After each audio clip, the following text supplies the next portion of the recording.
Good morning and welcome to day 2 of the SIPPIO Fleet Week Summer 2026 edition. I'm really excited to introduce our guest of honor today, Patrick Watson. Patrick is the Director of Research at Cavell. And Patrick and I have known each other going on, I think, 6 years now, because you've been with Cavell a little over 6 years, and I met you pretty early into to the new role when you headed over there. I'll tell you a little bit more about Patrick. He is all things Microsoft, which is near and dear to my heart. He really covers the collaboration space in general, but specifically around the innovations and the Microsoft ecosystem. There's certainly been a lot happening over the last 6.5 years with that, especially with Microsoft bringing things to like voice to life, also Copilot, and now all of the additional conversations that are starting around AI and AI agents, which is a really good segue. So, welcome, Patrick. And Patrick's going to be doing a pretty short presentation around the intelligent workplace. And then, after he's done doing that presentation, he'll bring me back in because I have some questions and we'll have a little friendly banter and probably reminisce a little bit over the time. So, Patrick, welcome and thank you for attending our Fleet Week this summer, 2026. And I'll let you take it away. Thanks so much, Dawn Marie. Pleasure to be here. I remember this time last year when I was attending Fleet Week, and we were talking about the concept of the intelligent workplace. And what I wanted to do today was just take you through an update, because this concept is a hypothetical concept that Cavell just started to think about 3 years ago from some of our enterprise focused research. So this is what businesses were feeding back to us about what they want from their communication estates. And the intelligent workplace was this hypothetical concept that we came up with, where businesses want to be able to communicate, collaborate, and analyze data, but across their various communication systems. That might be their unified communication system, their contact system, their CRM, or even their productivity and collaboration software. And they want all of this to be shrouded in security. But what we've realized at Cavell is the intelligent workplace is an evolving concept. And I think since we sort of first started to think about this, a couple of years ago, it's really changed in our minds of what it actually means to be part of the intelligent workplace. But I think the key premise still applies. And it was a lot of the stuff that Dawn Marie was talking about. In order to leverage the benefits of artificial intelligence, you need data and information to flow across these different systems. So whether that's from a customer communication coming into the contact center, going into the unified communication system to a subject matter expert, the data being entered into the data entry system, which might be the CRM system, and then that message making its way back out through the UCAS system or collaboration system and back to the customer.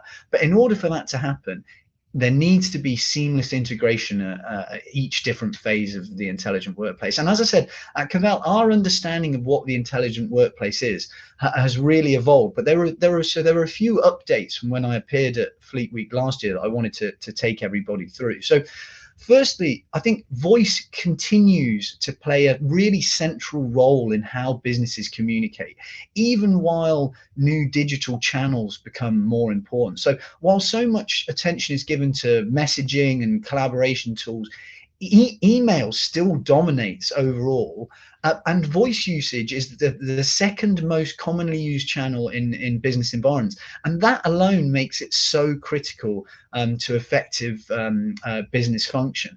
But the importance goes well beyond sort of simple usage and adoption. So firstly, voice is the most natural interface for humans. It's more natural for us than typing. It's more natural than using a touchscreen. It's how people instinctively communicate, and it requires the least training or behavioral change to use.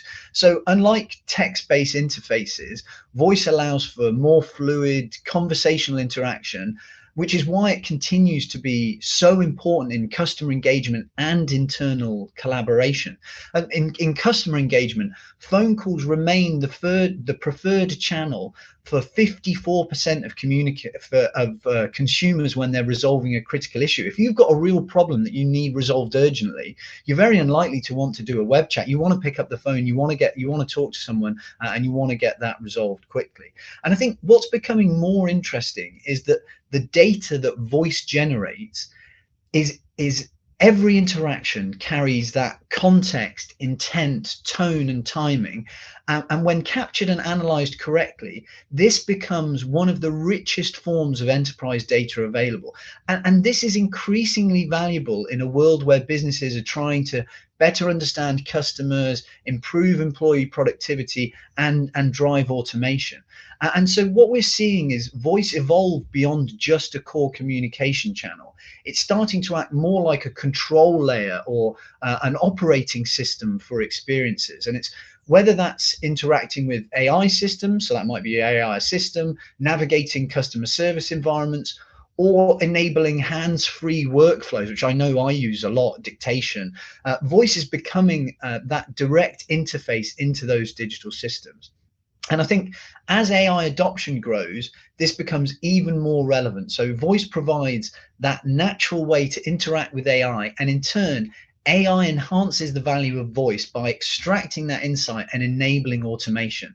So while voice is not new, its strategic importance is actually increasing as part of the next generation of the communications landscape and that next evolution within the intelligent workplace. And I think I talked about the intelligent workplace being shrouded in security. That's a real consideration. And I think security is now a core commercial and strategic priority. I think it's moved from being a technical consideration to a central business issue. And for most organizations today, it sits firmly within the top 3 of their business strategic priorities. And this is something that we've asked in our research. And that reflects both the scale and the threat of the impact of getting it wrong. And the nature of security threats has changed significantly. Attacks are more frequent, they're more targeted, and they're increasingly more sophisticated. And communication environments in particular have become a sort of key attack surface as they sit at the center of the intelligent workplace and how employees, customers, and partners interact. And that data that I was talking about before is potentially vulnerable if it's not protected in the right way. And our Cavell data just shows how widespread these security issues are. So the majority of medium-sized and large organizations report having experienced a cyber attack. And when you reach levels such as 67% of mid-sized businesses and over 70% of large organizations, this stops being an IT or comms issue, and this becomes a board level concern, and it directly affects risk, reputation, compliance, and ultimately revenue as well. And I think this shift is also changing buyer behavior. So security is not just a feature that needs to be included, it's now a core factor in how organizations choose their providers. So whether that's across UCaaS, CCaaS, CPaaS, vendors are increasingly competing on their ability to deliver secure, resilient services. And I think in that sense, security is becoming a commercial differentiator. So communication service providers that can demonstrate really strong security capabilities are gaining an advantage. And at the same time, those that cannot keep up become risk being less relevant, particularly when selling into larger organizations or more regulated industries. And I think that the key point is that security is now embedded in the value proposition of communication services. It's not something that sits in the background on the network. It's front and center in both strategic planning and vendor selection. And I think a lot of that focus on security partly is down to AI. And we've already, Dawn Marie, you touched on it, and I've already touched on it. The demand to use AI within businesses is so critical. And AI has quickly become the #1 strategic priority for communications and technology investments for organizations across North America, Western Europe, and more globally. And they're looking to use AI to improve efficiency, enhance customer experience, and unlock new insights in their own data.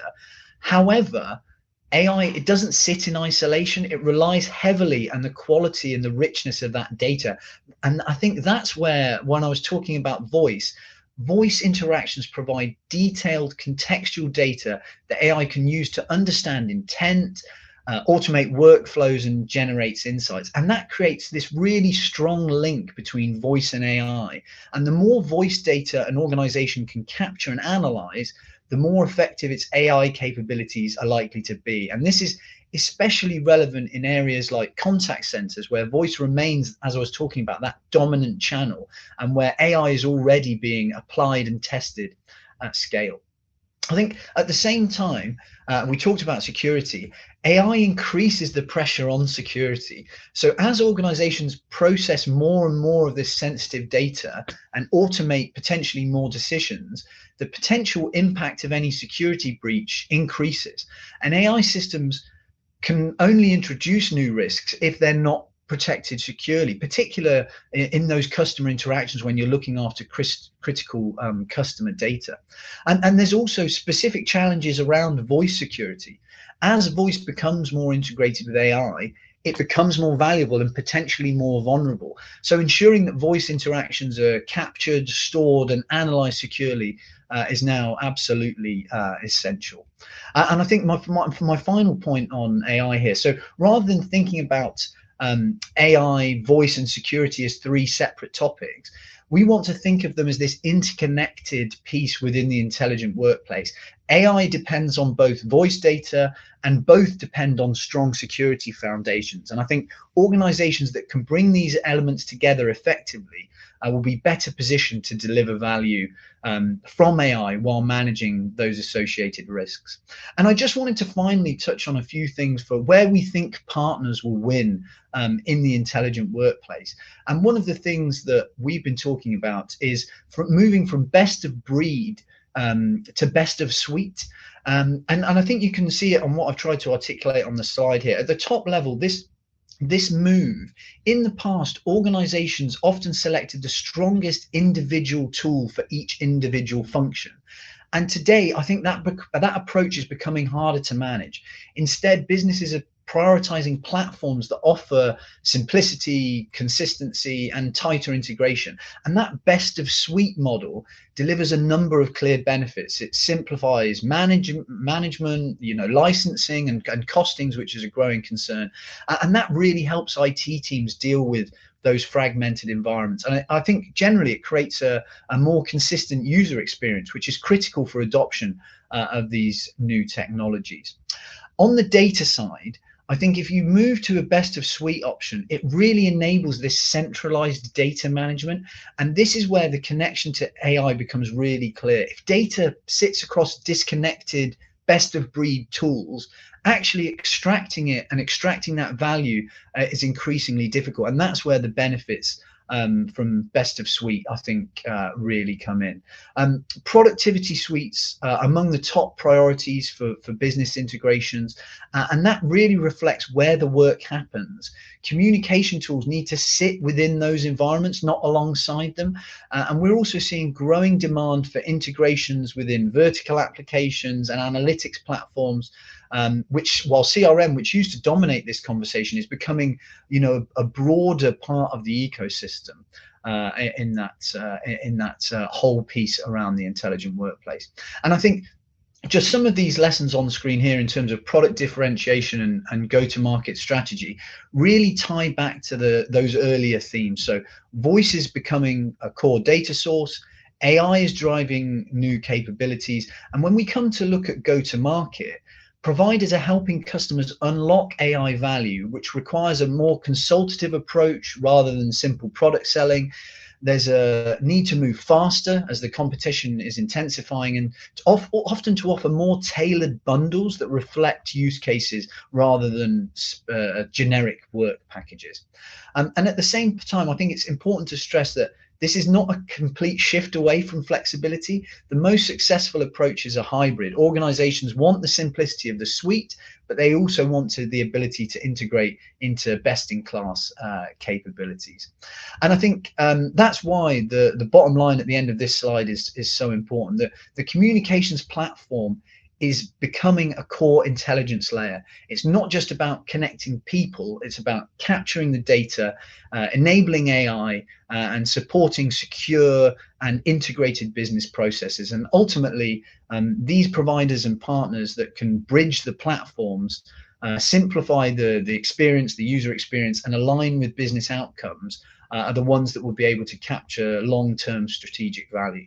So that's what I wanted to cover off today. Dawn-Marie, I know you had some questions that we wanted to talk about in relation to this in the intelligent workplace. So I hope that was useful for all of the partners out there. Yeah, I think it brings it together really, really nice. This morning when I was getting up and getting ready, because it's really early my time, I was thinking about when we first talked about this. And I asked Copilot when Copilot was released, and that was December of 2023. And I remember at the Cavell event, you came and met the SIPPIO team somewhere outside of the Cavell event. We had to go on the tube where we were doing some recordings for some different webinars. And we were talking about the importance of AI and Copilot way back then. So now that Copilot's what, 2.5 going on 3, it shows you how early and nascent we all were in thinking about that and what it was going to be in terms of its influence. And I couldn't agree with you more around the very first point you had around email. The Yeah. fact that people are still hiding behind email today and still communicating very long, complex, even convoluted conversations back and forth, back and forth, back and forth, when it's so much simpler just to pick up the phone is really kind of funny to me. And one of the examples we had back in December of 23 was how a corporation could utilize voice plus email to really shore up its communication and understand what employees were talking about and focusing on, et cetera. So, have you seen larger corporations or medium-sized corporations, or even small and medium business start to adopt bringing in voice to their AI platform and start to analyze behaviors of their employees? Yeah, yeah, absolutely. I think we've seen it even, and as you said, we were talking about this when we were planning it. You know, sort of Copilot being a toddler in terms of its capabilities. I mean, it's the acceleration is dramatic. But yeah, absolutely, we've seen use of, and I think that as I was talking about that, the intersection between voice and AI is so important for a number of reasons. So AI is only as good as the underlying data, and as you said, so much of that is locked in. If you think of even an email interaction or a messaging interaction, that is very limited in terms of the amounts of alleles of data that you can get from that particular message. You know, it's text. And we were always told, I mean, I've always read tone into emails, Dawn-Marie, and you were always told never to read tone into email. But you can do that in a voice interaction. And I think that's why we're seeing not only Microsoft, but providers across the ecosystem look to leverage more and more voice data. And I think our generational research, we did some research at Cavell looking at how different generations like to communicate. And email, I mean, it doesn't look like it's ever going to die. I mean, I remember when I was a journalist, people talking about the death of email years ago. But actually, I think younger generations do prefer not only newer mediums of messaging, but also we talk about things like voice notes as well. And you do get that rich level of data from within that. And I think not only we're talking about it from a sort of human aspect in terms of capturing human voice interactions, but I think increasingly we're going to be, you mentioned AI agents and voice AI agents. I think the capability of those has increased dramatically. There's going to be potentially millions and hundreds of millions of phone numbers associated with AI voice agents over the coming years. So yeah, I think you're absolutely right. I think there's an even closer integration, and it's something that we're seeing in the industry more and more, is that tie-in of voice capability for the richness of data alongside AI to leverage intelligence on top of that. Yeah, so you must have read ahead in my questions because the next one is about AI voice and agents. I know Microsoft's pushing that. I expect after their launch of the 2027 fiscal year in July, which is just around the corner now. I can remember launching like fiscal year 2013 2013, 2009. So many years have gone by. Um, they're really going to be pushing this agenda, especially with MSPs and building these different agents for the customer base. But I have to be honest, and maybe this is a generational thing. I use Copilot all day long to ask it work questions, personal questions. I planned my entire garden around my house on Copilot, and it tells me exactly what to do every day in every zone with every particular rose bush or hydrangea. But if I have an issue and I have to call into American Express, or I have to call Merrill, or I have to call Bank of America, I am just not going to have a conversation with an AI agent, and I'm going to press that zero key over and over and over again until I get a human. And then I don't know how I'm going to verify that it's actually a human, because sometimes the voices are getting so sophisticated now. But I just don't want to talk with an AI agent. I don't mind asking questions over text, Yeah. but when it comes to a phone call, I want a human. So do you think others are going to feel that way? Or do you think I'm becoming a fuddy-duddy and I'm an anomaly and other people will be happy to talk to Joe, the AI agent? No, no, I don't think you are. I think you're in the vast majority. So we did some research back at the end of 2024, looking at consumer preferences towards interactions with automated systems, and exactly as you said, the overwhelming majority would much rather, if they're talking by voice, would much rather talk to a human. Especially, and I talked about it in the presentation at the beginning. Especially if it's something critical and urgent, the last thing you want to do is having to be to repeat yourself over and over again. I think that the one thing I would say is that I think that is changing over time. I think people are becoming, first of all, these systems are improving dramatically. I mean, you talked about the progress that Copilot's made, the progress that these voice AI agents have made, the latency issues have been resolved, a lot of the natural language understanding, the developments in the underlying large language model has dramatically improved the capability. So I think actually we will see a gradual change in people being more open to this. But you're absolutely right. I think the main resistance is not the technology; it's actually consumer and user behavior preference. But there's some really interesting things. So if you look around Europe, there's actually, and you mentioned not knowing whether you're speaking to AI or not. There's actually legislation coming in certain countries that you'll have to be immediately notified if you're talking to a voice AI agent. Also, in Spain, there's legislation coming in that if your query isn't dealt with within a certain amount of time, you need it to be handed off to a human to resolve that query for you. So there's lots of things that governments and regulatory bodies are looking at globally. But I think ultimately a lot of these solutions, and I get eternally frustrated. I'm an analyst that looks at the space. I look at collaboration, I look at customer experience solutions, and I see some of these really spectacular contact center and customer experience solutions, and then in my day-to-day life often I get such bad customer service.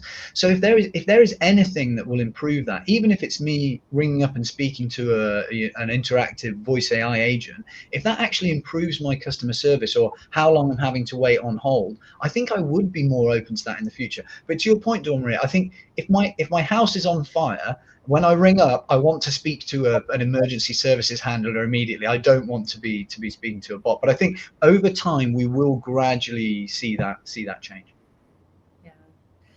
You also talked about trust in the intelligent workplace, and obviously, security is at the heart and root of everything.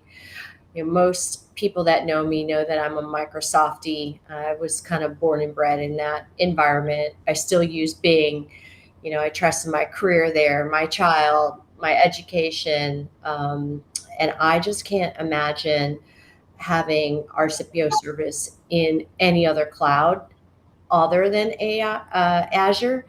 And when it comes to AI, I am a true co-pilot through and through. I don't use any of the other ones that are out there, especially anything that's new.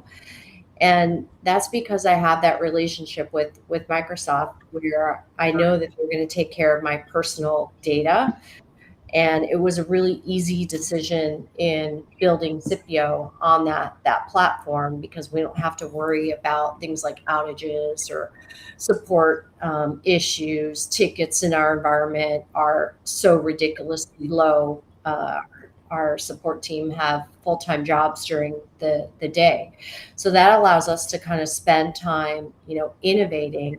But I'm super surprised in your research that still only 26 million of the 320 million Teams users have moved to PSTN, because Microsoft just seems like a really good bet for cloud and for voice and all the features that they've built.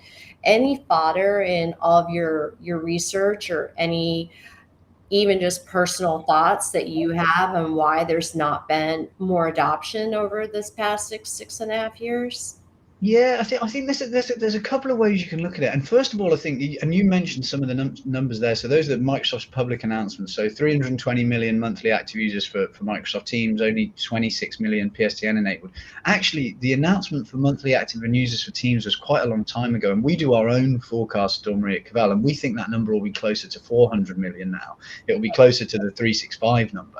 So then when you look at the PSTN penetration, it's even less. It's maybe only 6-7% of added telephony. So I think there's two different ways you can look at it. First of all, you can look at it that Microsoft Teams Phone only launched within the last 5 years. So actually, to capture 26 million users over that amount of time and become the market's leading UCaaS position, depending on how you define sort of Cisco numbers, I think is quite impressive. But then I think, to your point, why the discrepancy between the number of Teams collaboration users and telephony? And we've done lots of research into this, and there's a number of reasons. Partially, I think it's organizations looking to sweat existing assets. They're not necessarily used to using Microsoft for telephony services. They've got existing PBX systems, they've got existing PBX relationships. There were originally some restrictions within Microsoft Teams Phone in terms of its capability. It worked in a very different way to a traditional PBX system. I think Microsoft's gone a long way to resolving a lot of those capability and feature function issues over the last few years, and especially with working with yourselves and partners like SIPPIO.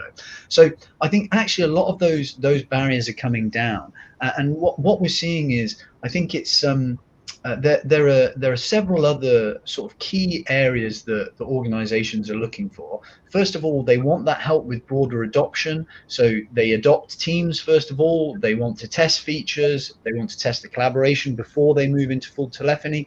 They want to understand the different options. Don't worry, we work in this every day, and I think the Microsoft telephony options in terms can still be quite complicated. And I speak to my friends that don't work within communications, and I talk about direct routing or operator connect or Teams for mobile. I still think that can be relatively confusing to an extent. So I think there's a number of factors at play, but I think the main thing that you've highlighted there is, because of the numbers of people, the number of people globally that use Teams. So Microsoft's number is 320 million, or I think it'd be closer to 400 million.